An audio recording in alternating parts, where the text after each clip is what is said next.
అందరికీ నమస్తే. నేను వీరత్నం.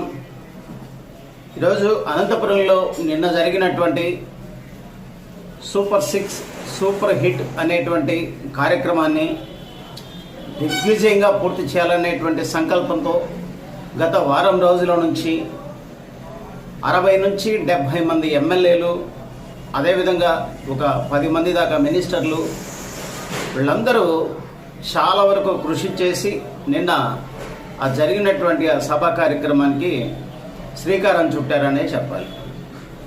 ఇంతమంది ఇంత నెట్వర్క్ ఉపయోగించి ఇంత ఖర్చు పెట్టి ఇంత ఆడంబరంగా చేయాల్సిన అవసరం ఇప్పుడైతే ఉందా అనేది కొంతమంది నెటిజన్ల అంటున్నటువంటి ప్రశ్న. ఇప్పుడు సూపర్ 6 ఇచ్చినటువంటి హామీల్లో సూపర్ 6 అనేటువంటిది సంపూర్ణంగా పూర్తయిందా?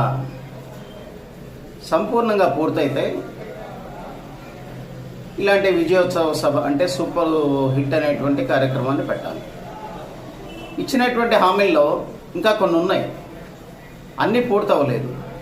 కొన్ని ఉన్నాయి, మేబీ ఒక సంవత్సరంన్నర తర్వాత పెట్టుకుంటే బాగుండేదేమో, అప్పుడు మిగతావి కూడా ఫుల్ఫిల్ అయ్యాయి. అప్పుడు ఇలాంటి విజయోత్సవ ర్యాలీ కార్యక్రమాలు పెట్టుకుంటే పోయేదేమోనని ఉన్నటువంటి కొంతమంది నెటిజన్లు, కొంతమంది మేధావులు అంటున్నటువంటి మాటలు. అఫ్కోర్స్ వైఎస్ఆర్ కాంగ్రెస్ పార్టీ వాళ్ళు ఎప్పుడూ అనేదే, అది ఇప్పుడేమి కాదు, ఎప్పుడూ అనేదే అది. అయితే విజయోత్సవ సభ నిర్ణయించుకునే ముందు వాళ్ళు కొంత ప్రశ్న వేసుకుంటే పోయేది. అప్పుడు ఇచ్చినటువంటి సూపర్ 6లో ఎప్పుడైతే ప్రమాణ స్వీకారం జరిగిన కాడి నుంచి మొట్టమొదటి సంతకం డిఎస్సి మీద పెట్టారు, మెగా డిఎస్సి. ఈ మెగా డిఎస్సి ఇప్పటికైనా కానీ ఫుల్ఫిల్ అయిందా? సుమారుగా సంవత్సరం 5 నెలలు అంటే 17 నెలలు ఇప్పటికీ ఫుల్ఫిల్ అయిందా? లేదు, ఇప్పటికీ ఆ పోస్టింగులు రాలేదు. ఒకటి. రెండవది, తల్లికి వందనం అనేటువంటి కార్యక్రమం వైఎస్ఆర్ కాంగ్రెస్ పార్టీ వాళ్ళ గణాంకాల ప్రకారం 67 లక్షల మందికి మాత్రమే ఇచ్చారు. అసలు ఫుల్గా ఉన్నది 88 లక్షల మంది దాకా ఉన్నారు. కానీ వారు ఇప్పటికి కూడా 20 నుంచి 22 లక్షల మంది దాకా ఆపేశారు, ఎగ్గొట్టారు అని చెప్పేసి అని అంటున్నారు వైఎస్ఆర్ కాంగ్రెస్ పార్టీ వాళ్ళు. అయితే వైఎస్ఆర్ కాంగ్రెస్ పార్టీ అధికారంలో ఉన్నప్పుడు అమ్మఒడి కింద ఇంటికి ఒక్కళ్ళకే, అంటే ఇచ్చిన హామీ ప్రకారం ఇంటికి ఒక్కళ్ళకి మాత్రమే ఇస్తానన్నాడు కాబట్టి అదే ప్రకారం ఇంటికి ఒక్కళ్ళకే ఇచ్చి అందరికీ ఇచ్చారు అని చెప్పేసి వైఎస్ఆర్ కాంగ్రెస్ పార్టీ వాళ్ళు అంటున్నారు. ఇప్పుడు దరిదాపుగా 20 నుండి 22 లక్షల మంది దాకా అమ్మఒడి పథకం, తల్లికి వందనం పథకం ఇవ్వలేదని చెప్పేసి గణాంకాల ప్రకారం వైఎస్ఆర్ కాంగ్రెస్ పార్టీ వాళ్ళు చెప్తున్నారు. అట్ ద సేమ్ టైం లెక్కలు కూడా అదే విధంగా ఉన్నాయి. ఇది ఒక మైనస్ ఉంది. తర్వాత సూపర్ 6 హామీల్లో ఉన్నటువంటి ఇంకొంత 20 లక్షల ఉద్యోగాలు ఇస్తానన్నారు. 20 లక్షల ఉద్యోగాల మాట అసలు ఊసే లేదు. ఈ ఉద్యోగాలు వచ్చేంత వరకు కూడా నిరుద్యోగ వృద్ధి కింద ఒక్కొక్కరికి 3,000 రూపాయలు చొప్పున ఇస్తూ ఉన్నారు. అంటే 2 ఏళ్ళు గడుస్తూ ఉన్నాయి, అది లేదు. అటు ఉద్యోగాలు ఇచ్చింది లేదు, ఇటు నిరుద్యోగ వృద్ధి ఇచ్చింది లేదు. ఇది ఫుల్ఫిల్ అవ్వలేదు. ఇది కూడా అఫ్కోర్స్ ఇచ్చినటువంటి హామీల్లో ఒకటి తల్లికి వందనం చేశారు, అదొకటి. తర్వాత గ్యాస్ సిలిండర్, దీపం పథకం కింద గ్యాస్ సిలిండర్ అదొకటి ఒకటి మాత్రమే ఇచ్చారు. ఇప్పటికీ 2 సంవత్సరాలుగా వస్తున్న 6 సిలిండర్లు ఇవ్వాలి గవర్నమెంట్ లెక్క ప్రకారం, ఒకటి మాత్రమే ఇచ్చారు, అది ఫుల్ఫిల్ అవ్వలేదు, అదొకటి ఉంది. తర్వాత ఉచిత బస్సు, మంచి కార్యక్రమం ఇది. ఆడవాళ్ళందరూ కూడా ఈ కార్యక్రమాన్ని మాత్రం మెచ్చుకుంటున్నారు, చేతులెత్తి మొక్కుతూ ఉన్నారు. మంచిదే, కాదంటలేదు. కానీ దీనివల్ల ఆటో ఎవరైతే ఉన్నారో వాహన మిత్రాకు సంబంధించినటువంటి ఆటో వాలాలు, ఆటో డ్రైవర్లు రాష్ట్ర వ్యాప్తంగా దీని మీద ఒక ఉధృతమైనటువంటి ర్యాలీలు చేస్తూ ఉన్నారు. అంటే మాకు అన్యాయం జరుగుతూ ఉంది. గతంలో మేము 1000 నుంచి 1200 సంపాదించుకునే వాళ్ళు ఇవాళ మా నోటికాడ కూడు కొట్టేశారు.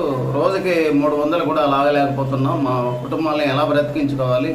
రోడ్డు ట్యాక్సీలు మేము కడుతున్నాము, ప్రతి ఒక్కటి మా దగ్గర నుంచి వసూలు చేస్తున్నారు. మా దగ్గర నుంచి సంవత్సరానికి వచ్చేసి 700 నుంచి 800 కోట్ల రూపాయల దాకా ఆదాయం ప్రభుత్వానికి ఉంది. కానీ ప్రభుత్వం నుంచి మాకేమి లబ్ధి పొందుతున్నాము మేము అన్నట్టుగా కొంతవరకు ఉధృతంగా మొన్న ఈ మధ్యకాలంలో రాజధాని బేసిక్ చేసుకుని వాళ్ళు ధర్నాలని చేయటం జరుగుతున్నాయి. ఇది ఈ ఉచిత బస్సు కార్యక్రమానికి ఈ విధంగా వ్యతిరేకత లేస్తుందని నిన్న జరిగినటువంటి అనంతపురం సభలో వాహనమిత్ర కింద రేపు ఒక్కొక్కళ్ళకి 15,000 రూపాయల చొప్పున ఇస్తామని చెప్పేసి బహిరంగ సభలో హామీ ఇచ్చారు చంద్రబాబు నాయుడు గారు. అంటే 5 సంవత్సరాలు ఇదే విధంగా ఇవ్వాలి. వాళ్ళకి అదేనా వాళ్ళు డిమాండ్లు ఏంటి? ఇన్సూరెన్స్ పాలసీ అని, తర్వాత వాళ్ళ కుటుంబాలకి బీమా చేయాలని చెప్పేసి సో మెనీ కండిషన్స్ చాలా ఉన్నాయి. అవన్నీ కూడా పరిగణనలోకి తీసుకుంటారు చంద్రబాబు నాయుడు గారు. తర్వాత హామీలు ఇచ్చి చేస్తున్నటువంటి తప్పు ఏంటనంటే మెడికల్ కాలేజీల విషయంలో చంద్రబాబు నాయుడు గారు తీసుకునేటువంటి నిర్ణయం సరికాదని రాష్ట్ర వ్యాప్తంగా ప్రజలందరూ ముక్తకంఠంతో చెప్తున్నటువంటి మాట వాస్తవం. వైఎస్ఆర్ కాంగ్రెస్ పార్టీ అధికారంలోకి వచ్చిన తర్వాత 17 మెడికల్ కాలేజీలను జగన్మోహన్ రెడ్డి తీసుకొస్తే దానిలో ఒక 5 కాలేజీలు కంప్లీట్గా అయిపోయి ఆల్రెడీ అడ్మిషన్లు కూడా జరిగి చేస్తున్నారని చెప్పేసి అని అంటున్నారు. మీ మంత్రివర్యులే కొలుసు పార్థసారథి గారు తన నోటి ద్వారా ఆయనే మీడియా సమావేశంలో చెప్పారు. నిన్న అనంతపురంలో జరిగినటువంటి సభలో చంద్రబాబు నాయుడు గారు చూడబోతే ఆయన ఏం చెప్తున్నారంటే స్థలాలు అయితే కేటాయించారు, కట్టుబడులు అయితే మొదలు పెట్టడం అయితే జరిగింది, కానీ ఒక్కటి మాత్రమే పూర్తయింది అని అంటున్నారు. ఇది ఎట్లా? ఇదేం లెక్క? అంటే మీ మంత్రులది ఒక మాట, మీదొక మాట. ఈ మంత్రులే స్వయాన చెప్తున్నారు 7 ఫుల్గా అయిపోయినాయి, 7 5 కూడా ఓపెన్ అయినాయి ఆల్రెడీ అని చెప్పేసి మీరేమో ఒకటి అంటున్నారు. ఏది నిజం, ఏది అబద్ధం? తర్వాత అంత ఖర్చు పెట్టి వారం రోజులు అక్కడ స్కూళ్లకు సెలవులు ఇచ్చి ఈ వారం రోజులు ఆ స్కూళ్ళని వాడుకునేటువంటి బస్సులు మొత్తం మీకెళ్ళే తిప్పుకొని ఎంత చేస్తున్నారండి తప్పు?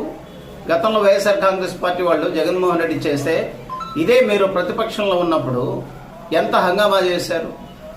జగన్మోహన్ రెడ్డి స్కూళ్ళన్నీ వారం రోజులు 3 రోజులు సెలవులు ఇస్తున్నారు, అక్కడ ఉన్నటువంటి బస్సులన్నీ వాడుకుంటున్నాడు, ఒక రకంగా చెప్పాలంటే ప్రజాధనాన్ని దుర్వినియోగం చేస్తున్నాడు అని చెప్పేసి అన్న ఇదే ఎమ్మెల్యేలు, ఇదే ఎంపీలు, ఇదే మినిస్టర్లు, ఇదే ముఖ్యమంత్రి.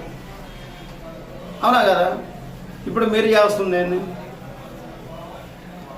ఇప్పుడు ప్రజాధనాన్ని దుర్వినియోగం చేయడమే. గతంలో ఈయన వయసు జగన్మోహన్ రెడ్డి గారు అంతే చేశారు, ప్రజాధనాన్ని దుర్వినియోగం చేశారు, వాస్తవంగా చేశారు సిద్ధం అనేటువంటి సభలో. ఇప్పుడు మీరు చేస్తుంది కూడా అదే. అంటే అప్పుడు వాళ్ళు చేశారు, ఇప్పుడు మీరు చేస్తున్నారు. ఎందుకంటే మీ గొప్పలు మీరు చెప్పుకోవాలి కాబట్టి. అందుకేనండి వైఎస్ఆర్ కాంగ్రెస్ పార్టీకి 11 సీట్లు వచ్చేసి పక్కన పెట్టారు. ఇప్పుడు మరలా మీరు చేస్తున్నారు. సంపూర్ణంగా ఇస్తే అన్ని సంపూర్ణంగా జరిగితే సూపర్ 6 సూపర్ హిట్ అని చెప్పేసి కార్యక్రమం అక్కడనే కాదు, ఉన్నటువంటి అన్ని జిల్లాల్లో కూడా గ్రాండ్గా సెలబ్రేషన్ చేసుకుంటే ఇంకా బాగుంటాయి. ఇలాంటివి ఇచ్చినటువంటి హామీలు త్వరలోనే పూర్తి చేయాలని ఆంధ్ర రాష్ట్ర ప్రజలందరూ కోరుకుంటున్నారు. అదేవిధంగా కొంతమంది నెటిజన్లు వారి అభిప్రాయాలు వెల్లడిస్తున్నటువంటి ఇలాంటి సమయంలో కూటమి ప్రభుత్వం ఇచ్చినటువంటి హామీలన్నీ పూర్తి చేసి ఈ సభ జరుపుకుంటే బాగుండేది అని కొంతమంది నిరాశ్రయులు ఎవరైతే ఉన్నారో వాళ్ళందరూ చెప్తా ఉన్నారు. ఇంకొంతమంది వైఎస్ఆర్ కాంగ్రెస్ పార్టీ వాళ్ళు ఇంకా వాళ్ళ గురించి చెప్పేదేం లేదు, అది రోజు జరుగుతూ ఉన్నది. ఇలాంటివి చూసుకొని ప్రజలకు సరైనటువంటి మేళ్లు చేసేటువంటి కార్యక్రమం కూటమి ప్రభుత్వం చేయాలని ప్రజలందరూ కోరుకుంటున్నారు. Thank you very much.